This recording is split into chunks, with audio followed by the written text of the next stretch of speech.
Make It Plain. Make it plain. M.I.P. With Masamela Matfumo. Mark Thompson. Make it plain. Get woke. Joining us now, ladies and gentlemen, it's an honor to have with us the Majority Whip of the United States House of Representatives.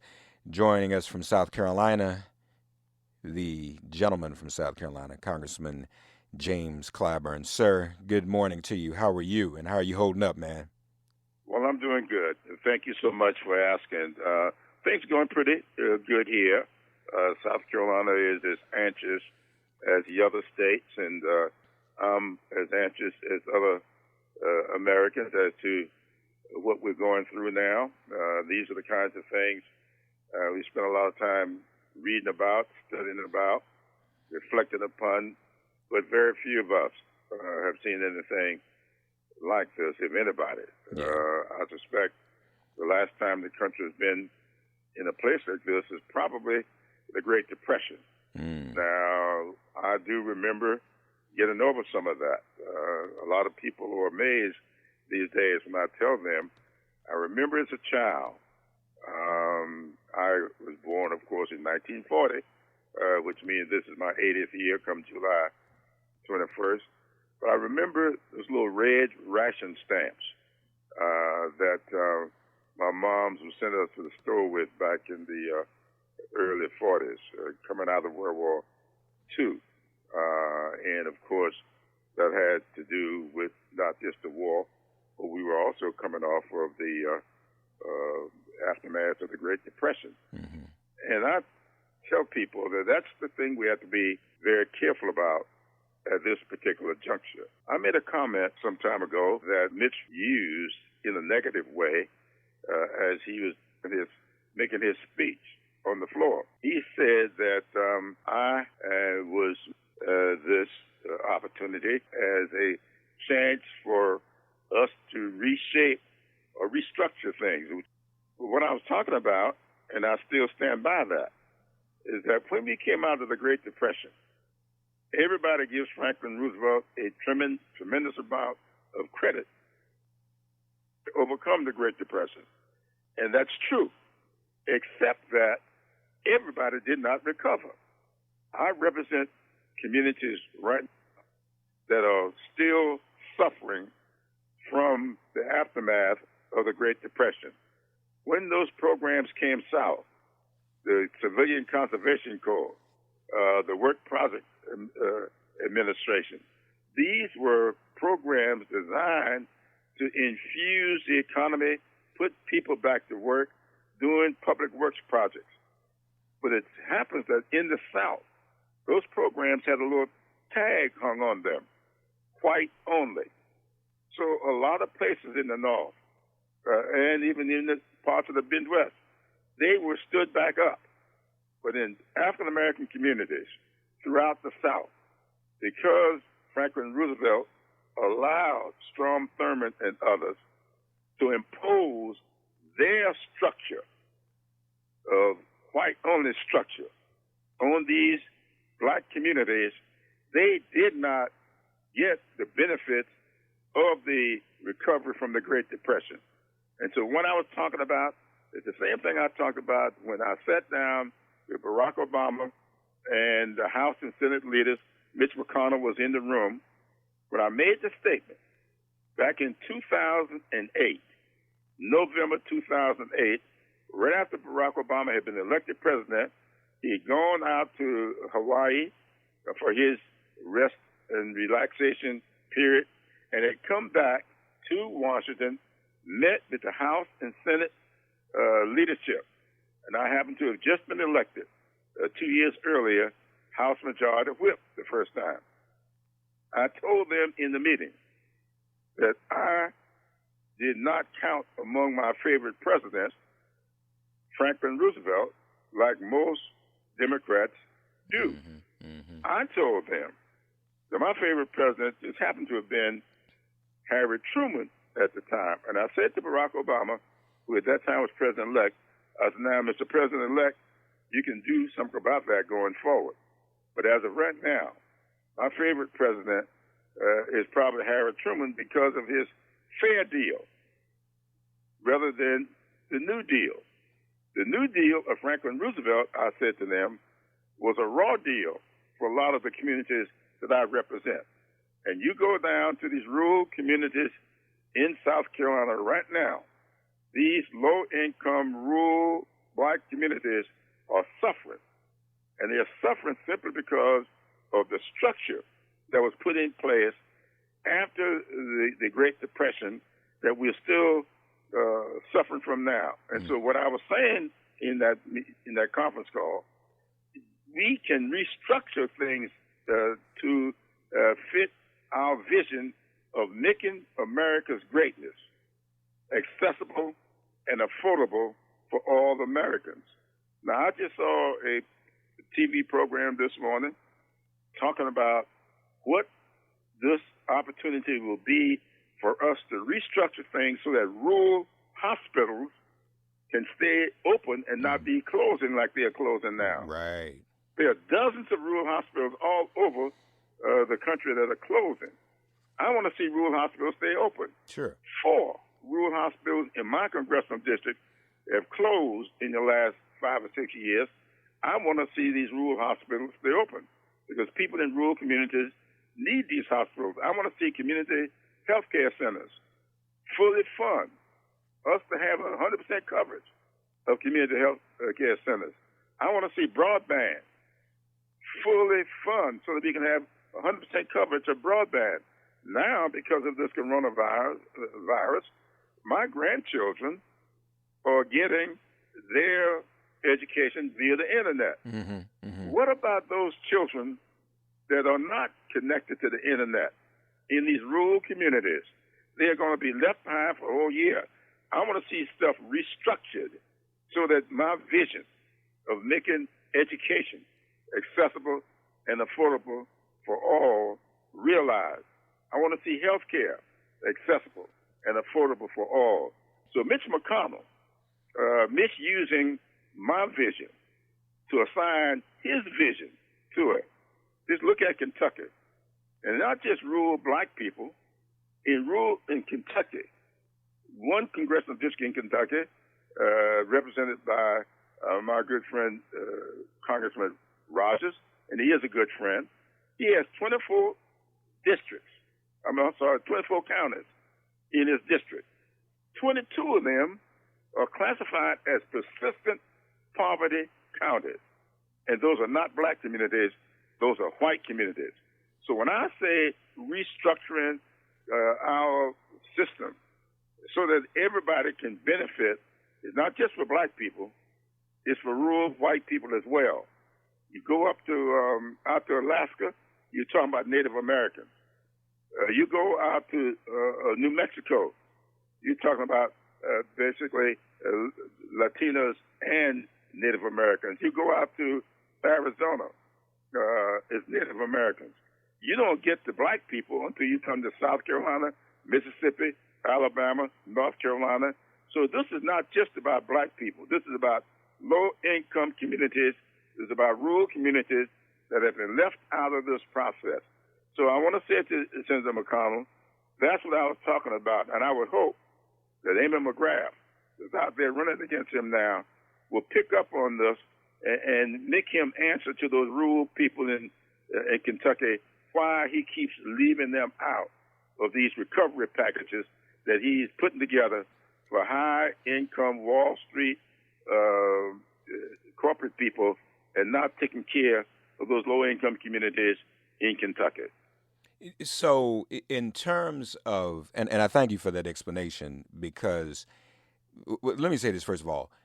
They were accusing you of politicizing the crisis, misinterpreting what you said, when you've clearly explained it, and it makes perfect sense. It's not, and it's for everyone to be sure that everyone is helped. And more on that in a minute. But it seems to me they were the ones. You weren't doing anything exploitative. They were the ones exploiting your statement out of context. I mean, that's what it clearly looks like. That's exactly what they were doing. And it's so interesting because I'm watching this TV this morning, and they use the term. It's time for us to restructure our health care delivery system. Right. That's all we are saying. The Affordable Care Act was an attempt to restructure the health system. And that's what we're trying to do with community health centers, restructure our health care delivery system. We know how expensive it is. We know it's not accessible or affordable by everybody. And it needs to be restructured. And any African American or low-income white person that disagrees with that must not know what their real plight in life is. And so I'm not going to ever back away from that. Well, because we all know that we have put in place a system that was structured and the foundation of which was slavery, Jim Crow laws, and uneven, what I would call recovery programs coming out of these recessions. Every time we have a recession, we take care of the corporate community and leave others to fend for themselves. And that's what this is all about. We have a structure that was based upon free slave labor, unequal laws of Jim Crow, and we are saying that we ought to put back in place things as they were before the recession. No, we ought to take this as an opportunity to restructure things so we won't have low-income people suffering when you come out of a recession. I'm not going to back away from that. I just hope that my constituents, I know my constituents understand it, right. But I hope they will not allow themselves to be taken in by Mitch McConnell. He's one of the best speech makers I know. He's a pretty slick dude, and a lot of people will believe that foolishness. Well, and not only is he slick and spreading foolishness and falsehood, but so is the president, isn't he? Because you're talking about rural areas, many of which are white, many of which are closing hospitals because their governors won't expand Medicaid when hospitals are needed in this pandemic. Trump is trying to convince these very same people that the pandemic is only going to affect blue states. He's even been saying red states, we're going to open them back up. I mean, so he's misleading. When you literally talking about they must not know their plight. I would say they don't know it because Trump is lying to them about their plight. That's exactly right. And a lot of them are drinking the Kool-Aid. He's still stirring it up. And many of them are drinking it. And when this thing is all over, all you got to do is look at what he said when he signed this law. He put in place a law that would say to them, we are going to stand businesses back up, but we are not going to allow your children and your friends to rip off $500 billion. We ain't talking about $500 million there now. $500 billion to stand businesses back up. And Trump is saying, I'm going to ignore any attempt of oversight on your part. And that simply means I plan, when I come out of this presidency, for my children and their children to be wealthy, more wealthy than they were when they went in, and I'm going to do it at your expense. And rather than getting programs down to Main Street so that you can get your restaurants back open, so that you can get your self-help stores back open, I'm going to rip this money off for my children and grandchildren operating up here in New York, for them to be wealthy and you to stay where you are. So I'm going to ignore any attempt to making sure that you get this money and my children don't get it. Mm-hmm. And we're buying that. And that's exactly what this guy just said when he signed the law. We put in there that there's going to be oversight, there's going to be an inspector general, and then none of this money can be used for your businesses.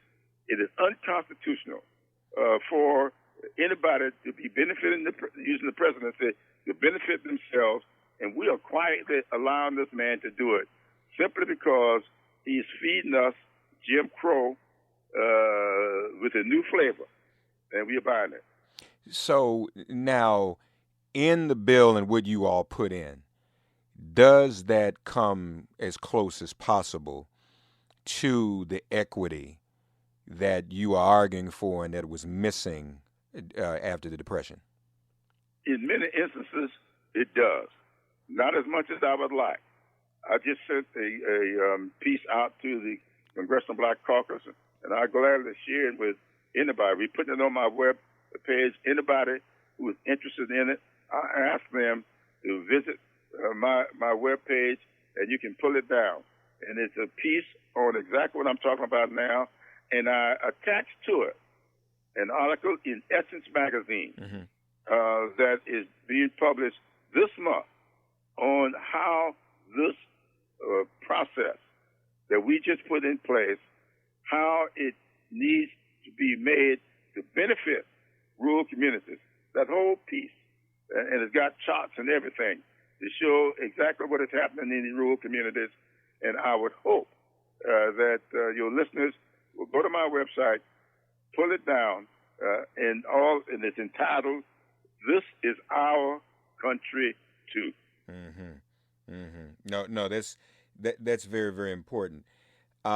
It goes without saying what Trump has done and not done in this crisis, and how poor his response has been.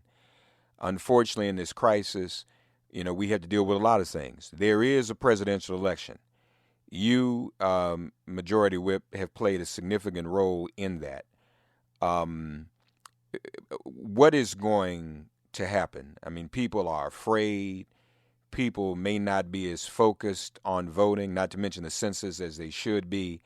What are your thoughts about that? Do you have concerns? Where are we on moving to mail-in ballots? I mean, speaking of exploitation, he could use this as an opportunity to continue to suppress the vote and steal the election. Absolutely. And what I think that we need to do, really, is look at what we just did with this bill. Now, one of the things we tried to do, we tried to get $2 billion in this legislation in order to have mail-order ballots for everybody going in order to finish these primaries and to effectuate the general election. The Republicans fought us on that. The Senate would not accept that. They came out with a program with $100 million. Well, we fought them on that. We finally come out of this with around $400 million, which is only about 20% of what we really need. So here is my suggestion, and I'm going to talk to the Congressional Black Caucus on a conference call tomorrow about this. I suggest that we put in law that anybody over 55 years of age will get a mail-order ballot. If we don't do it for everybody, we ought to do it by the most high-risk people. We say that if you're over 55 years old, whatever the age is, that make you most accessible to this virus, then let's say that anybody whose birthdays come on, whatever it is that make you 55 years old, will receive in the mail a mail-order ballot, so you don't have to go out there, stand in line, and you'd say if you're under 55, then you have to have one of these other reasons for absentee. But if you're over 55, you ought to get your ballot in the mail and vote and have a date certain by which you ought to submit this so it can be counted on election day. We can say that the ballot must be postmarked at least 7 days prior to election day, and you can put the date on it and just say that everybody, every voter in the country that is over 55 years old ought to get a ballot in the mail. That would be a piece of legislation, correct? That's what you're proposing? That would be a piece of legislation. Yeah. That we put that in this next. We could do another stimulus bill. We're going to need one, aren't we? Or we need that recovery bill. So we ought to have it so that whatever that Saturday or Friday is before the 3rd, that you have to have it postmarked by that day. so that you can count these ballots starting on the 2nd of November, which would be that Monday. Gotcha. So, in such a piece of legislation, is there a reason we couldn't just include everyone, even those under the age of 55? Yes, we could. That would cost us about $2 billion. But I'm saying, if you put the money in there to do it, fine. But I think you can do what I just said using the $400 million that's already been appropriated. In this bill is $400 million for this purpose. So if we can't get the rest of the money, I'm saying you ought to use this $400 million to do what I just said. Yeah, if we can get the rest of it up to $2 billion, then we ought to do it for everybody. Who controls that money? Who would the House and the Senate? We passed the bill that we just passed. It's got it in it. So we had $2 billion in the House bill. The Senate refused to accept the House bill. So they put in $400 million. And so we then agreed to the $400 million. Mm-hmm. So what I'm saying is you need another $1.6 billion in order to do what I just suggested for everybody. Mm-hmm. So when we come back and do this new bill, which a lot of people think will be around July 1, let's put the rest of the money in there so that everybody will have the ability to mail in, whatever the stipulations are. Put it on there so they can come in prior to the election day. Because I don't think, now some jurisdictions, and I think this is really unfair to the American people, to say that if your ballot is postmarked by election day, it must be counted. I think that's unfair to the American people because you know what happens. 2 weeks after election day, you're still hanging in the balance. People still counting the mail-in ballots. I think the mail-in ballots ought to be postmarked prior to election day, giving the mail 3 or 4 days in order to get there so that you can start counting mail-in ballots, hopefully the day before election day, that Monday, and hopefully get the rest of them counted by the close of business on Tuesday. Are you concerned about apathy when it comes to voting in the midst of this crisis? I'm not concerned about apathy this time. I'm more concerned about complacency. I don't think apathy is there. I think people are tuned in. I'm concerned about complacency that can come out of feeling of voter suppression and of people just absolutely losing faith in the system. So that is what I'm concerned about. Right. Apathy means you don't care. Complacency means, yeah, it doesn't matter. I want people to feel that this election matters. Mm-hmm. And that's what bothers me. Yeah, we're going to have an election, but what I do won't matter. No, I want everybody to feel that what you do will matter. Don't be complacent about this election. Let's do what's necessary. Because if we don't go out and vote, if we do not change the trajectory that this country is on, that moral arc of moral universe will not bend toward justice. It will bend significantly toward injustice. Yeah. Lastly, Majority Whip, it has been reported, rumored, that you are the person who will pretty much be one of the most significant influencers on whomever Joe Biden picks as his running mate. Is that true? Have you advised him? Have you, in fact, said to him whom he should pick if you feel at liberty to disclose? No, I have not had that conversation with Vice President Biden. I will not have that kind of a conversation with the Vice President. I've said to all of his friends and supporters who have asked.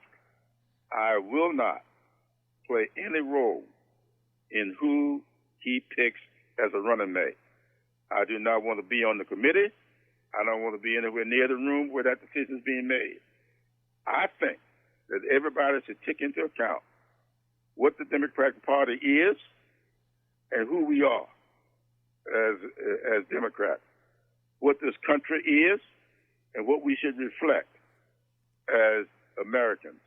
And let's put that into play when we're making these decisions. I don't think anybody needs any tutorial from me as to the history of this country, as to who and what have been the backbones of our party, and let's reflect that in our decisions going forward. Not just in who the vice presidential pick might be, but let's do the same thing when we start talking about standing up a cabinet if he is successful, and about picking justices to the Supreme Court and judges for the federal court.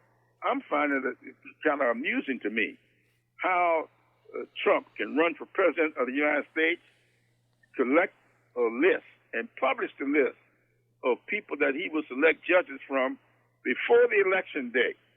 And then we come along saying we ought not be having that kind of discussion. We better have that kind of discussion, because this Supreme Court is going to be back to what it was in the 1860s. These judges are going to be back to what it was in the 1830s if we do not get a president in office and a system that will allow judges and juries, is what we call, and justices, is what we call the Supreme Court. Folks, we don't call them judges, we call them justices. Right. So the justices, because I find it interesting, and I don't mind telling people, we got 3 women on the Supreme Court, and they're fine women. I like them all. Not a single one of them is black.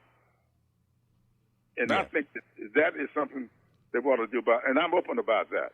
I'm not saying who, but I am saying what. Yeah. And that is where I stand. Well, I think he said that, and you're right. If you go by the history, and you're one of our preeminent history teachers, if you go by the history and you take a quiz, then you kind of have to know who you have to pick and who is underrepresented. Absolutely. And so while you have not maybe said it explicitly, I think implicitly people have gotten the impression from your history class that he ought to pick a black woman. Well, I've said this publicly. I think it ought to be a woman. I personally, being the father of 3 black women, I prefer a black woman. But that is my preference. That doesn't mean it has to be that. But to me, it has to be a woman.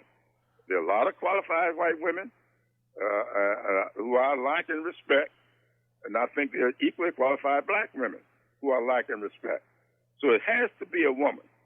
I prefer a black woman. Yes, sir. Yes, sir. As always, in your service to us, you always give us a history lesson, and what a powerful one in terms of what happened during the Depression, and learning from those lessons. They ought to have a class that Mitch McConnell and others are required to attend in every year in terms of orientation, because what you said is not partisan, and there are a lot of people who are being hurt by this, who look like them, who are Kentuckians, who are Trump supporters, and that's exactly right. And they have to be looked out for as well, and not lied to. I don't know how you tell people, frankly, well, y'all just may need to die to help the economy. That's what they've been. The lieutenant governor of Texas said that. That's exactly what he said. So that is about as close to playing God as anything that I've seen in our governmental process. And that's the kind of foolishness these people will say. Anything, as outlandish as that is, to keep you focused on something other than what they're really doing. Yeah. the Majority Whip folks, James Clyburn. Thank you as always, sir. Thank you very much for having me. All right, and we'll talk again. Look forward to seeing you soon. Yes, sir. Thank you for listening to Make It Plain and Get Woke. Remember to listen, like, and subscribe on Apple Podcasts, Spotify, and wherever you get your podcasts. Also, subscribe to Make It Plain and Get Woke daily. Check out makeitplain.com to subscribe. If all minds are clear, it has been made plain.